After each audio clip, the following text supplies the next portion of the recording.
Catalysis to do with pole vaulting? Well, it provides a useful analogy. To start with, the pole vaulter takes off and propels himself up to the bar. Representing it diagrammatically, we have the height of the bar and the progress of the vault. We have the point of takeoff and the height reached. The vaulter then completes the vault.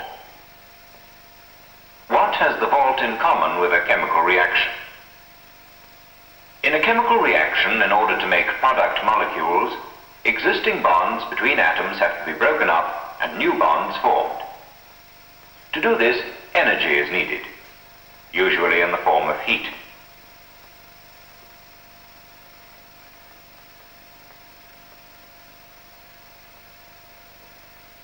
The diagram that described the progress of the pole vault can be revised to describe the progress of the reaction. The vertical axis becomes the potential energy of the system. The horizontal axis becomes the progress of the reaction. The takeoff point becomes the potential energy of the reactant molecules. The energy increases as the bonds begin to break in the reaction. The top of the graph represents the point at which the bonds are half broken and half made. Beyond this maximum, the energy decreases as the product is formed.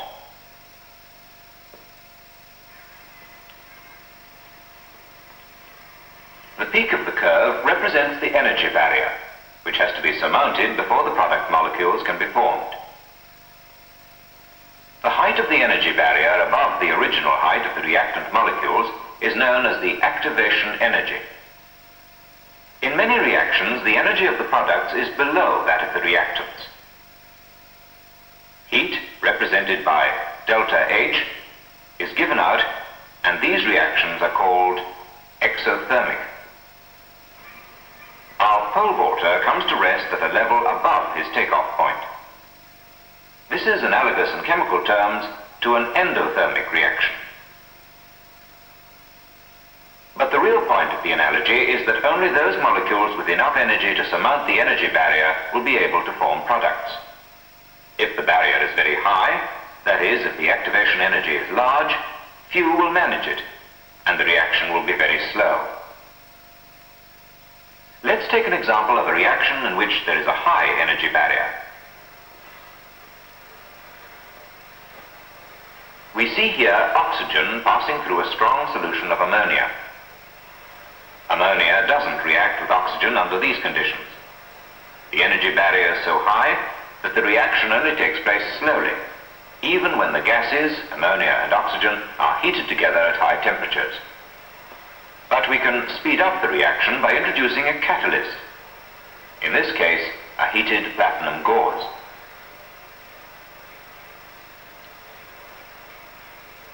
Notice that the gauze continues to glow even though we are not heating it. If we take it away from the mouth of the flask, it stops glowing. If we put it back, it glows again. Why?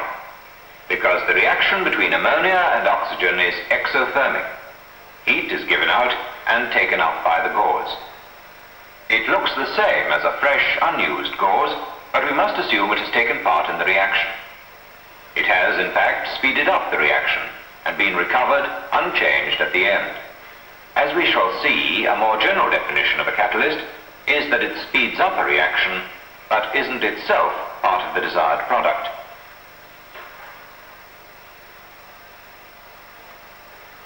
This reaction between ammonia and oxygen produces nitric oxide. It forms the basis for the manufacture of the large amounts of nitric acid needed every year by industry. The gauze being laid here is an alloy of platinum and another precious metal, rhodium. Although both are very expensive, it's still worthwhile using them, and in this reactor 8 layers of gauze will be laid one on top of the other.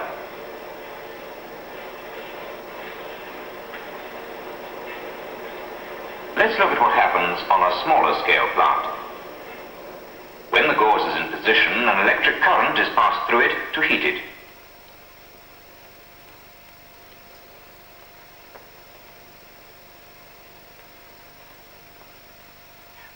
reaction is underway, the electric current is switched off, for the heat given out in the exothermic reaction maintains the gauze at the correct temperature of about 900 degrees centigrade. The gases passing out of the reactor are cooled, and nitric oxide reacts with air to form nitrogen dioxide, which is dissolved in water to form a solution of nitric acid. The nitric oxide is recycled. What effect has the catalyst had on the reaction? The energy levels of reactants and products remain unchanged. We have not needed to supply extra energy, and yet the reaction has speeded up. What the catalyst has done is to provide an alternative route for the reactant molecules. The height of the energy barrier for the catalyzed route is lower. There is a lower energy of activation. The rate at which molecules can pass over is faster. It's as if in pole vaulting the bar had been lowered. It's now possible for many more athletes to vault it.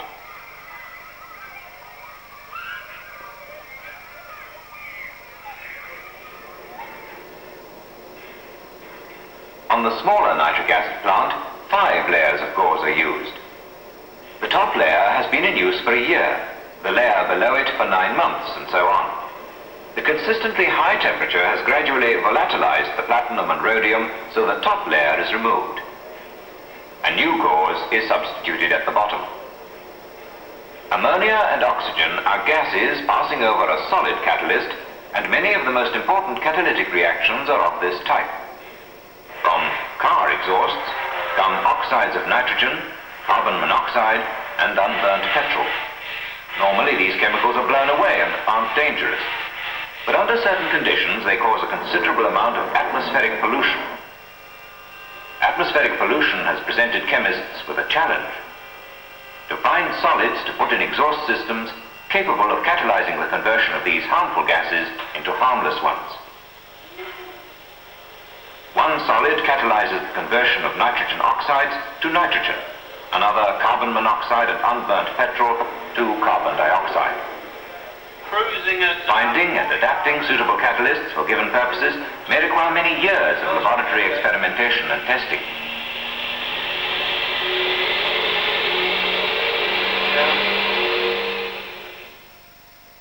As catalysts are generally specific, they will only speed up one particular type of reaction.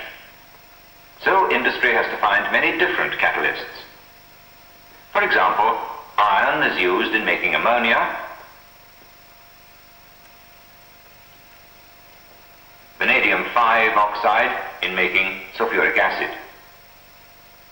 Solid catalysts are produced in various forms: pellets, granules, rings.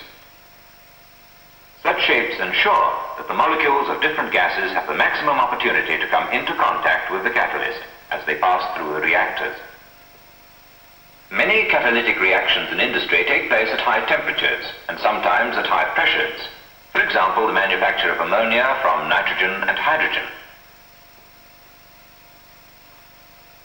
The tiny crystallites may join together, thereby reducing the surface area. To prevent them joining together, inert support materials may be added to the catalysts.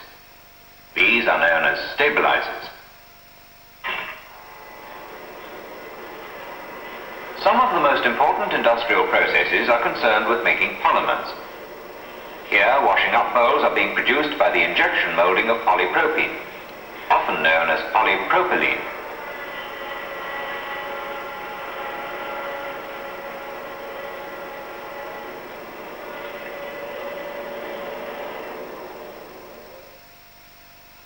Polymers are large molecules formed when a lot of small molecules join together. The small molecules are known as monomers. In this case, the monomer is propene. It's a gas consisting of a CH2 group, a CH group, and a CH3 group. The reaction takes place in an inert liquid, usually a hydrocarbon such as hexane, and in the absence of oxygen and water. The catalyst is titanium-3 chloride. It is injected into the reactor as a suspension of minute violet crystals in the hexane. Already added in the reactor is a highly reactive compound, aluminium diethyl chloride. Its purpose is to activate the surface of the crystals of the catalyst and so encourage polymerization of the propene. Propene gas is passed through wash bottles and then into the mixture containing the catalyst. Polymer forms in suspension round the catalyst particles. The catalytic reaction takes place at the surface of the crystals. As each monomer unit, a propene molecule, comes in, it tries to attach itself to a titanium atom on the surface of the catalyst, represented here in orange. If a propene molecule comes in the wrong way round, it won't fit, as a key won't fit in a lock unless it's presented in the right way. When one comes in the right way round, it attaches itself to the surface. The polymer chain attaches itself to the middle carbon atom of the propene molecule. As it reacts, the chain moves over to leave the space free for the next incoming propene molecule, and the process continues with the polymer chain growing outwards until it contains several thousand carbon atoms.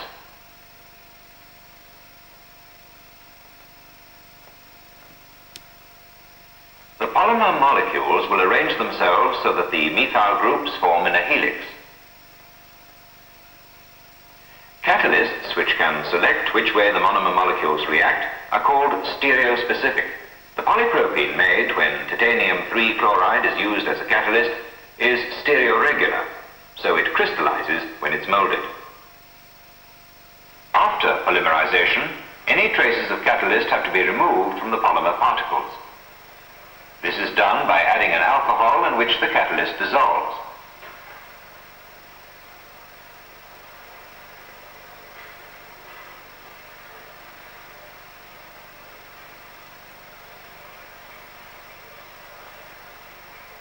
The pure polymer powder is filtered and dried.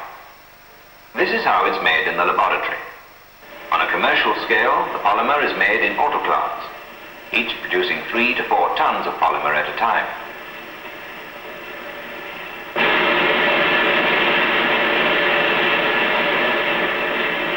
The powder is melted and extruded through dies in the form of laces. It is then chopped into pellets. These are used for making containers and a wide variety of other products.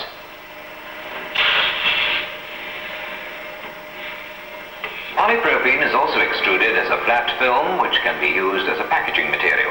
This can be slit and twisted into fibers for making into ropes or for weaving into sacks or carpet backings. In smaller filaments still, it's being used to make carpet pile and clothes. There are many catalysts present in nature. They are essential for many of the chemical reactions which take place during the growth and life of plants and animals. These catalysts, which are all proteins, are called enzymes.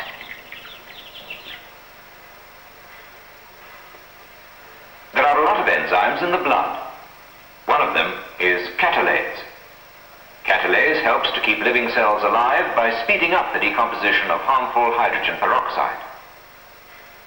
The decomposition of hydrogen peroxide solution into water and oxygen is normally so slow that no gas can be seen evolving. But if we add a drop of blood, there is instantaneous frothing. Oxygen is evolved rapidly. Here is some of the catalase, the enzyme responsible, which has been obtained from ox blood and purified. A very small amount has been dissolved in water. If we inject this into another flask containing a solution of hydrogen peroxide, oxygen is evolved so rapidly that in a few seconds it will inflate a polythene bag tied round the neck of the flask.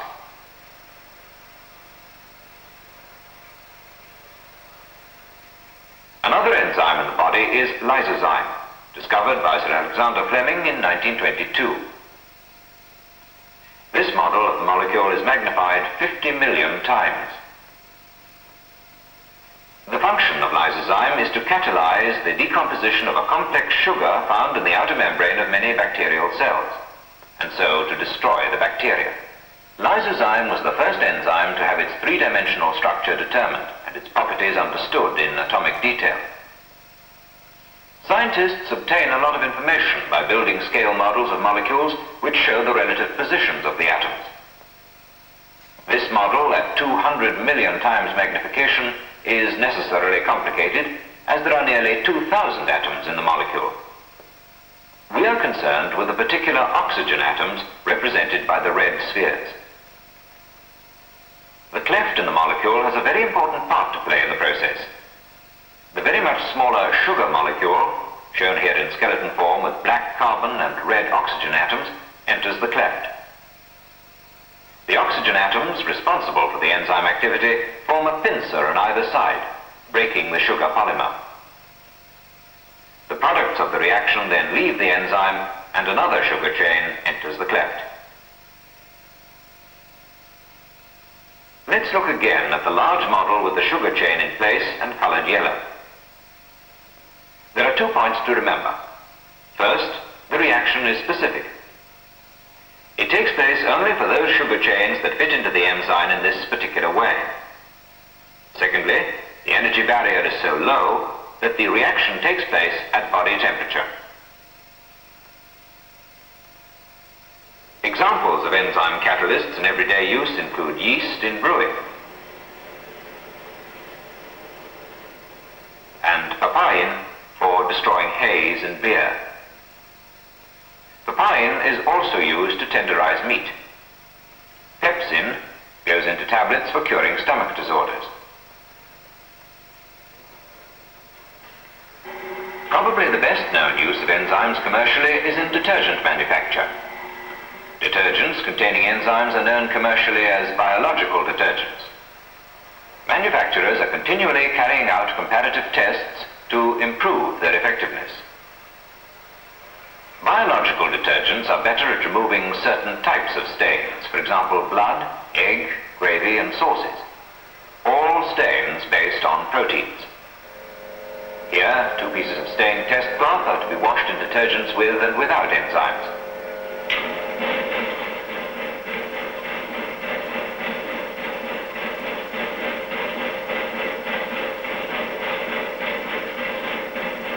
Full-scale tests are also carried out under kitchen conditions.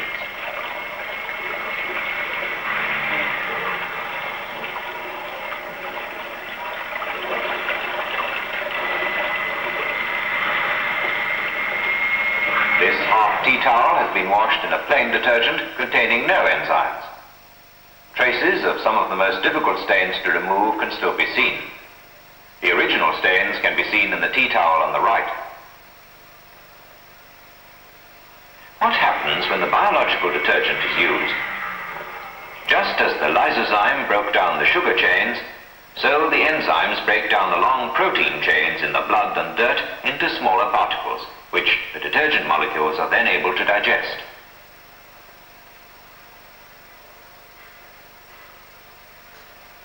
But it's probable that enzymes themselves will have only limited applications in industrial processes. It's the theory of enzyme catalysis that is exciting in its possibilities. Enzymes are sometimes millions of times more efficient than other catalysts. This, coupled with their specificity, means that by studying and understanding the theory, academic chemists hope to be able to discover and synthesize more catalysts. Then it is the role of industrial chemists to apply their discoveries to industrial processes, to find the best possible conditions for reactions, many of which at present require high temperatures and unpleasant conditions. Their aim is to speed up reactions and make them less expensive to operate. It is only by understanding the theory of catalysis that these ambitions will be achieved.